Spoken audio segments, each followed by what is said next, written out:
কোনো এক সময়ের কথা, একজন জেলের একটা ছোট্ট পুত্র ছিল। সে ভাবল যে আমি আমার বাবার মতোই মাছ ধরব। তখন সে একটা লাঠি নিল, তাতে দড়ি বাঁধল, আর সেই দড়ির মুখে যে কাঁটা বিঁধে থাকে তাতে চারা ঝুলিয়ে জলে ফেলল আর বসে থাকল। কিছু সময় পরে জলে একটি তরঙ্গ দেখা গেল। ও বুঝতে পারল খুব বড় একটা মাছ ফাঁদে পড়েছে। ও বল প্রয়োগ করলো, সেটা টানার চেষ্টা করলো। মাছও বল প্রয়োগ করলো, আর শেষে যেটা হলো সেই দড়ি ছিঁড়ে গেল আর মাছ বেঁচে পালিয়ে গেল। দেখুন, ও অনেক চেষ্টা করলো কিন্তু অসফল হলো। কখনো অধিক বল প্রয়োগ করলো, আবার কখনো কম বল, কিন্তু কিছুতেই সফল হলো না। ও পঞ্চমবার প্রচেষ্টা করলো, না বেশি বল প্রয়োগ করলো না কম, ততটাই বল প্রয়োগ করলো যতটা পর্যাপ্ত, ঠিক ততটাই বল, যতটা বল সেই মাছ প্রয়োগ করলো। আর শেষ পর্যন্ত জীবনে প্রথমবার ও মাছ ধরতে সফল হলো। এবার এই কথার সারমর্ম কি? ভারসাম্য। এটাই হলো জীবনের সবথেকে বড় নিয়ম। আমাদের সবার জীবনে সমস্যা রয়েছে, কখনো মন দিয়ে ভেবে দেখবেন। জীবনে যদি কোনো ক্ষুদ্র সমস্যা বা ছোট সমস্যা থাকে আর সেটা সমাধান করার জন্য আপনি বেশি চেষ্টা করছেন, তাহলে তার দ্বারা সমাধান হয় না, বরং আরো বিপদ বেড়ে যায়। যখন কোনো বড় সমস্যা থাকে আর আপনি কম চেষ্টা করতে থাকেন, তখন সমাধান হয় না, তা চলতেই থাকে। শুধু এটাই হলো ব্যাপার। জীবনের সমস্ত সমস্যার একটা ভারসাম্য বজায় রাখা, যদি এটা আপনি শিখে ফেলতে পারেন, জীবনটা আপনার হাতের মুঠোয় থাকবে। আসুন আমার সাথে ভালোবেসে বলুন, রাধা রাধা। আপনি কখনো কোনো বাজকে নিজের বাসা বানাতে দেখেছেন? এই বাজ যখনই কোনো বাসা বানায় তখন উঁচু গাছের ডালে বা কোনো পর্বতের শিখরে বাসা বানায়, অনেক উচ্চতায়, আর সেখানে তার সন্তানও জন্মগ্রহণ করে। যখন এই সন্তানেরা জন্মায় তখন এই বাজ খুবই ভালোবেসে এবং খুব সাবধানে এদের পালন পোষণ করে। নিজের ঠোঁট দিয়ে তাদের ঠোঁটে খাবার পরিবেশন করে। কিন্তু যেই সেই সন্তানেরা হৃষ্টপুষ্ট হয়ে যায় এবং সেই কথা বাজ নিজে বুঝতে পেরে যায়, সেই বাজ নিজেই সেই বাসা ছিন্ন ভিন্ন করে দেয়। সেই সন্তান যাদের সবেমাত্র ডানা গজিয়েছে, কিভাবে উড়তে হয় তারা জানে না, সেই সন্তানগুলিকে উচ্চতা থেকে ঠেলে দেয়। সেই সন্তান প্রথমে ভয়ভীত হয়ে যায়। তারা সামনে মৃত্যুকে দেখতে পেয়ে ভয়ের কারণে তাদের ডানা ঝাপটাতে থাকে, আর সেই প্রক্রিয়াতেই সেই সন্তানগুলি উড়তে শুরু করে দেয়। এবার এই ঘটনায় আমরা কি শিক্ষা পেতে পারি? এটাই, যদি আপনি মাতা পিতা হন তাহলে নিজের সন্তানকে অবশ্যই স্নেহ করুন, কিন্তু তাদেরকে নিজের আঁচলের তলায় বেঁধে রাখবেন না। যদি আপনি চান আপনার সন্তান জীবনে উন্নতি করুক, তাহলে নিজের মুঠো থেকে তাদের স্বতন্ত্র করে দিন। এই সংসারে সংঘর্ষ করতে দিন। সেই সন্তান নিজেই বুঝতে পারবে যে জন্মের সময় পাওয়া ডানা কি করে ব্যবহার করতে হয়। আর আপনার চোখের সামনে আপনার সন্তান এই আকাশে উড়তে থাকবে। তাহলে আসুন আমার সাথে ভালোবেসে বলুন, রাধা রাধা। কখনো কোনো চাতককে দেখেছেন? একটা চাতক বর্ষার জন্য অপেক্ষা করে। সেই বর্ষার জলে নিজের তৃষ্ণা নিবারণ করে, নয়তো সারা বছর তৃষ্ণার্ত থেকে যায়। ও আকাশের দিকে তাকিয়ে থাকে আর অপেক্ষা করে যে কবে বর্ষা হবে আর কবে আমি আমার তৃষ্ণা নিবারণ করব। সেখানে অন্যদিকে একটি কাক বা একটা পায়রা, এরা কি করে? যেখানে জল পায় পান করে নেয়, যেখানে খাবার পায় খেয়ে নেয়, আত্মীয় স্বজন বন্ধু বান্ধব যাকেই পায় তার সাথে সময় কাটায়, খাবার খায় আর চলে যায়। এবার এদের মধ্যে মিল কোথায় আর পার্থক্য কোথায়? দুজনের কাছেই ডানা রয়েছে, দুজনেই উড়তে পারে। এই আকাশ হলো ওদের, খাবারের দানা ওদের। পার্থক্য হলো তাদের অভিলাষার, পার্থক্য হলো তাদের আকাঙ্ক্ষার, পার্থক্য জীবন যাপনের ধরনের।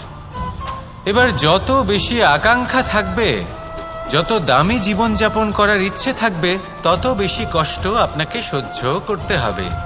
আবার অন্যদিকে জীবন যত সরল হবে, জীবন যাপন যত সরল হবে, সমস্যা ততটাই কম হবে।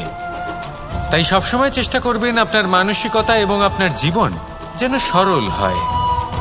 ভালোবাসতে থাকুন। যদি কেউ আপনাকে ভালোবাসে তাকেও আপনি ভালোবাসা ফিরিয়ে দিন। তাদের সাথে কথা বলুন, কিছু তাদের কথা শুনুন, কিছু নিজের কথা বলুন। দেখবেন সকল তাপ উত্তাপ দূর হয়ে গেছে। এটাই তো হলো জীবনের সারমর্ম। তাই প্রেমে থাকুন, ভালোবাসুন, আর ভালোবেসে আমার সাথে বলুন রাধা রাধা। একবার একজন সাধক ওনার শিষ্যদের একটা কাজ দিলেন। একটা দুর্লভ জড়িবুটি নিয়ে আসতে বললেন। এতটাও কঠিন কাজ সেটা ছিল না, কারণ সকল শিষ্য জানতেন যে এই দুর্লভ জড়িবুটি কোথায় পাওয়া যায়। পর্বতের শিখরে। কঠিন কাজ কোনটা? সেখানে পৌঁছনোর সেই পথ যা ছিল কাঁটায় জর্জরিত, পাথরে পরিপূর্ণ, যেখানে পিছলে পড়ার আশঙ্কা রয়েছে এবং গভীর ক্ষত পেতে পারে সবাই। এবার বেশ কয়েকজন শিষ্য গেলেন। তার মধ্যে কয়েকজনই সেই জড়িবুটি নিয়ে আসতে পারলেন। কারণটা কি ছিল? কিছু শিষ্যের মনোযোগ ছিল শুধুমাত্র লক্ষ্যের দিকে, অর্থাৎ পর্বতের সেই শিখরে। কিছু শিষ্যের মনোযোগ ছিল পথের এই সংকটগুলির ওপর। কিছুজন নিজের সমস্ত মনোযোগ, সমস্ত শক্তি কেন্দ্রীভূত করলেন শুধুমাত্র লক্ষ্যের দিকে। বাকিরা মনোনিবেশ করলেন এই সংকটের থেকে নিজেকে বাঁচাতে। কিন্তু যাদের মনোযোগ শুধু লক্ষ্যের দিকে ছিল, শুধু তারাই জড়িবুটি নিয়ে আসতে পারলেন। কারণ কি ছিল? একটা সহজ ব্যাপার যা আমাদের বুঝতে হবে। আমরা যদি লক্ষ্যে পৌঁছতে চাই, তাহলে বিপদের সম্মুখীন তো আমাদের হতেই হবে, আর কোনো বিকল্প নেই। যন্ত্রণাও হবে, পায়ে কাঁটাও হয়তো ফুটতে পারে, হয়তো পড়েও যেতে পারেন, হয়তো রক্তপাতও হতে পারে। কিন্তু তার সাথেই সাফল্য অর্জনের যে আনন্দ, সেটাও পাওয়া যায়। সেই জন্য নিজের মনোযোগ সবসময় লক্ষ্যের দিকে রাখুন, পথের সেই বিপদগুলির দিকে নয়। সত্যি কথা বলতে এই বিপদ, এটা কিছুক্ষণের, আজ আছে কাল নাও থাকতে পারে। কিন্তু যদি লক্ষ্যকে প্রাপ্ত করতে পারেন, তাহলে তার আনন্দ আপনার সাথে সারা জীবন রয়ে যাবে। তাহলে লক্ষ্য প্রাপ্ত করুন আর আমার সাথে ভালোবেসে বলুন রাধা রাধা। আমরা কখন উচিত কাজ করি, কখন অনুচিত কাজ করি, কখন পুণ্য করি আর কখন পাপ করি, কখন ন্যায়ের পথে চলি আবার কখন অন্যায়ের পথে চলি, তা দুজন ব্যক্তি বুঝতে পারেন, পরমাত্মা আর অন্তরাত্মা। এবার প্রত্যেক মুহূর্তে কি হয় পরমাত্মা সবই জানেন, তার কাছে কিছুই গোপন নয়। কিন্তু প্রত্যেক মুহূর্তে আপনার কি করা উচিত সেটা উনি এসে আপনাকে বলতে পারবেন না। সেই জন্য আমাদের ভেতরে অন্তরাত্মা আছে, আমাদেরই চেতনার একটি অংশ। একবার চোখ বুঝে দেখুন, অন্তরাত্মার মধ্যে নিমজ্জিত হয়ে ভাবুন আর বোঝার চেষ্টা করুন। এই অন্তরাত্মা সবসময় আপনাকে শুভ কাজ করার জন্য প্রেরিত করেন আর অশুভ কাজ করা থেকে বিরত করেন। এই অন্তরাত্মার কথা মানতে থাকুন, পরমাত্মা সবসময় আপনার কাছেই পাবেন। আসুন আর আমার সাথে ভালোবেসে বলুন রাধা রাধা। মানুষের জীবনে দুই ধরনের আবেগ থাকে যা চিরকাল তার সাথে বসবাস করে। প্রথম স্বপ্ন, দ্বিতীয় অজুহাত। মানুষ হাজার হাজার স্বপ্ন দেখতে পারে, আমাকে এই কাজ করতে হবে, আমাকে ওখানে ঘুরতে যেতে হবে, আমায় জীবনে এই অসম্ভব কাজ বাস্তবায়িত করে দেখাতে হবে, আদি ইত্যাদি। এবার ঠিক যেমন স্বপ্ন দেখেন, সেইভাবে অজুহাতও খুঁজে নিয়ে আসেন। আমি এই স্বপ্ন পূরণ করতে পারলাম না, কারণ আমাকে কেউ সাহায্যই করল না, কারণ আমি দুর্বল হয়ে পড়েছিলাম, কারণ আমার কাছে সময়ই ছিল না, আদি ইত্যাদি। এবার সাফল্য এবং অসফলতার মাঝখানে এই ধরনের সংঘর্ষ হতে থাকে। সাফল্য তখন লাভ করা সম্ভব যখন আপনার স্বপ্ন আপনার অজুহাতের থেকে অনেক বড় হয়, আর অসফলতা তখন পাবেন যখন আপনার অজুহাত আপনার স্বপ্নের থেকে অনেক বড় হয়। আপনি যদি সাফল্য লাভ করতে চান, তাহলে চেষ্টা করতে থাকুন, পরিশ্রম করুন। যদি অসফল হন তাহলে ভয়ভীত হওয়ার কোনো প্রয়োজন নেই। নিজের ভুল বুঝুন, তাকে শুধরে নিন, আবার চেষ্টা করুন। কিন্তু যদি নিজের জীবনে অজুহাত নিয়ে আসেন, তখন স্বপ্ন কখনো পূরণ হবে না। আসুন আমার সাথে ভালোবেসে বলুন, রাধা রাধা। এমন কিছু রয়েছে মানুষের মনে, তাদের জীবনে এমন এক আবেগ যা সর্বজন বিদিত, যা সবাই জানেন যে উপস্থিত আছে। সেটাকে আমরা সমস্যা বলে থাকি। এমনিতে আমরা সকলেই জানি যে এমন কোনো গৃহ নেই যেখানে মৃত্যুর ছায়া পড়েনি, এমন কোনো বৃক্ষ নেই যার দ্বারা ওষুধ তৈরি সম্ভব নয়, এমন কোনো অন্ন নেই যা সময়ের সাথে বিষ বা অমৃতে পরিণত হতে পারে। এবার এই সমস্যাগুলি কোনো ব্যক্তির জন্য সমস্যা হতে পারে, কিন্তু নিজে থেকে এরা কোনো সমস্যাই নয়। এরা আসে আমাদের সাহায্য করতে, আমাদের কিছু শেখাতে। আপনি নিজেই দেখুন, পর্বতের শিখর থেকে কোনো এক পাখি পড়ে গিয়ে নিজের প্রাণ ত্যাগ করল। সেটা কখন সম্ভব? যখন সেই পাখি ওড়ার চেষ্টাই করে না।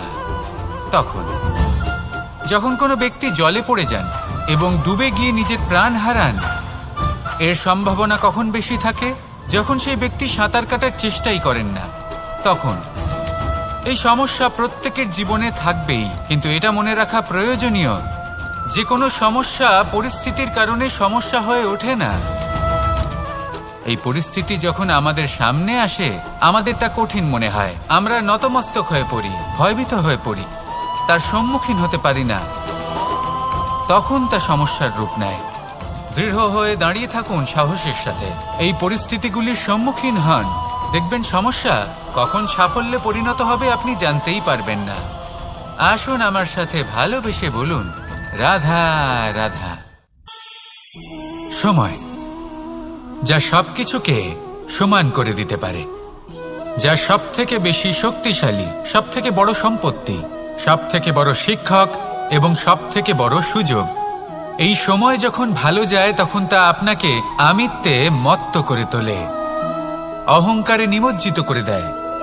আর যখন খারাপ হয় তখন দুঃখের সাগরে নিজের প্রতি ঘৃণাবোধে নিমজ্জিত করে। তাই এই সময় যা এত শক্তিশালী এক সম্পত্তি, এত মহান একটি ধন, তাকে এমনি এমনি নষ্ট হতে দেবেন না। এই সময়ের সাথে কি করবেন, কিভাবে করবেন তা ভাবতে গিয়ে এবং করতে গিয়ে সময় নষ্ট করবেন না।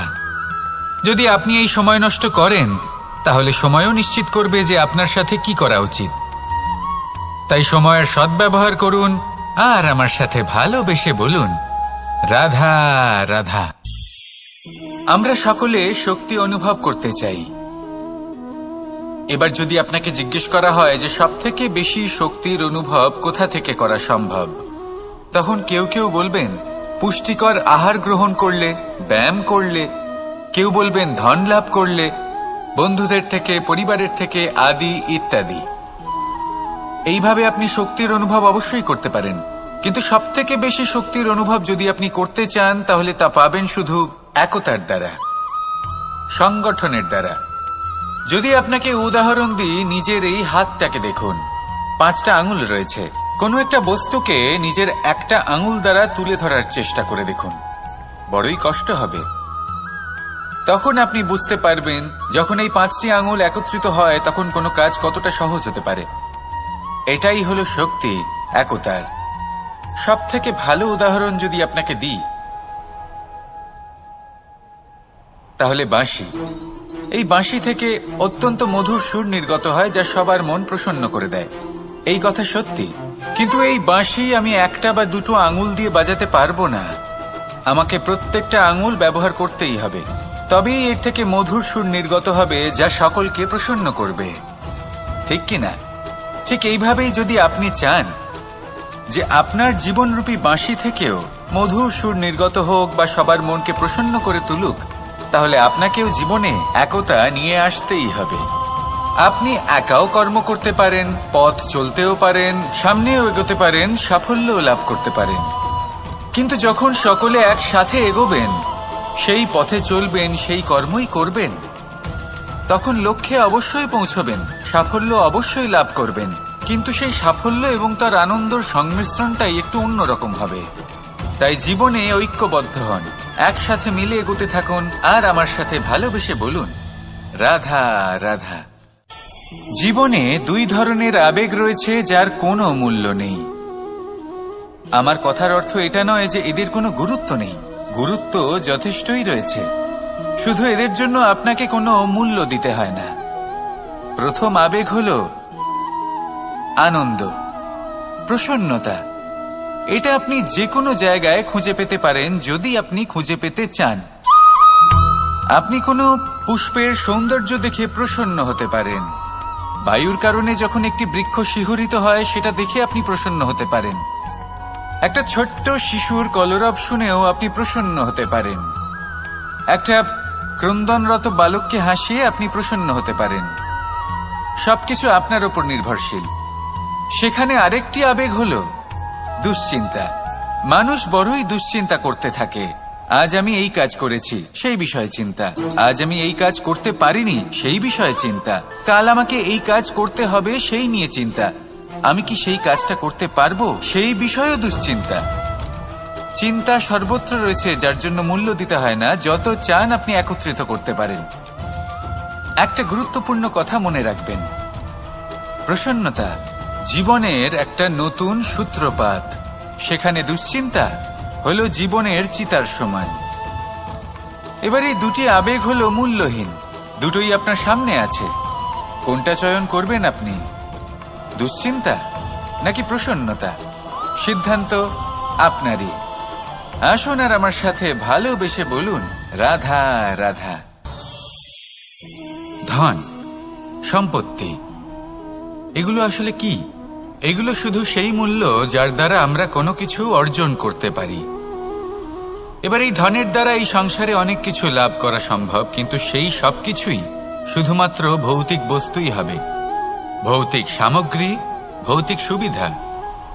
অর্থাৎ আপনার কাছে যতই ধন থাকুক, তা আপনাকে শান্তির ঘুম এনে দিতে পারবে না, আপনাকে জীবনের বাস্তব সুখের অনুভূতি লাভ করাতে পারবে না, কারণ এগুলো ভৌতিক ধন। এ ভৌতিক বস্তুই অর্জন করাতে সক্ষম।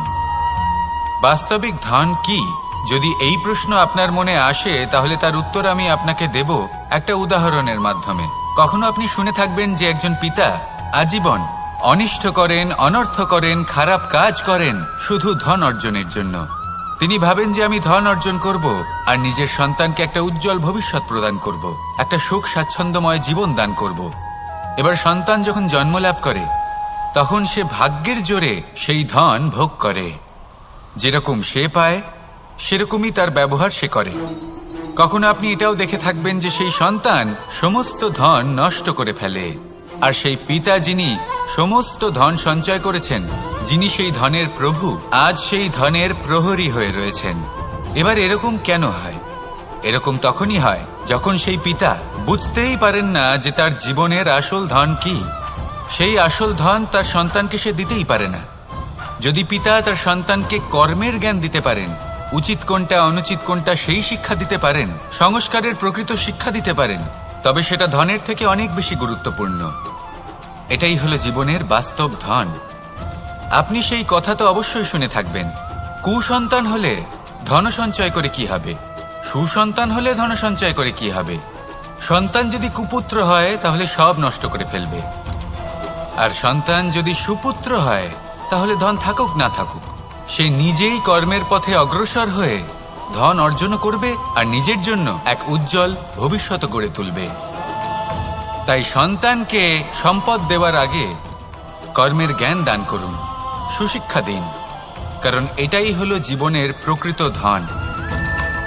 আসুন আর আমার সাথে ভালোবেসে বলুন রাধা রাধা। বিগত দিনের কিছু কথা মনে পড়ে গেল, এক অদ্ভুত ঘটনা যা অমূল্য শিক্ষা দিয়ে যেতে পারে। বিষয় হলো যক্ষের সাথে যুধিষ্ঠিরের কথোপকথন। একবার যক্ষ যুধিষ্ঠিরকে জিজ্ঞেস করলেন, ওনাকে বললেন যে আমার কিছু প্রশ্নের উত্তর যদি আপনি দিতে পারেন, তাহলে আমি আপনার বাকি ভ্রাতাগণকে আবার জীবিত করে তুলব। সেগুলোর মধ্যে খুব গুরুত্বপূর্ণ আর কঠিন একটা প্রশ্ন ছিল, এই সংসারে সব থেকে শ্রেষ্ঠ আশ্চর্য কোনটি? এই প্রশ্ন আমি আপনাকে জিজ্ঞেস করছি। এবার কেউ বলবেন স্বর্ণ দ্বারা নির্মিত লঙ্কা, এটি হলো সংসারের সব থেকে বড় আশ্চর্য। কেউ বলবেন বরফে ঢাকা সেই পর্বত যা আকাশ স্পর্শ করে। কেউ বলবেন সেই সমুদ্র যার গভীরতা মাপা অসম্ভব ব্যাপার। কেউ বলবেন সেই বায়ু যা আমরা দেখতে পাই না, কিন্তু তা আমাদের জীবন দান করে। সংসারের সব থেকে বড় আশ্চর্য কি, সেই প্রশ্নের উত্তর যুধিষ্ঠির দিয়েছিলেন, আর তা ছিল শ্রেষ্ঠ উত্তর এবং উচিত। উনি বলেছিলেন যে সংসারে প্রতিদিন কোনো ব্যক্তি জন্ম লাভ করেন আর কোনো ব্যক্তি মৃত্যু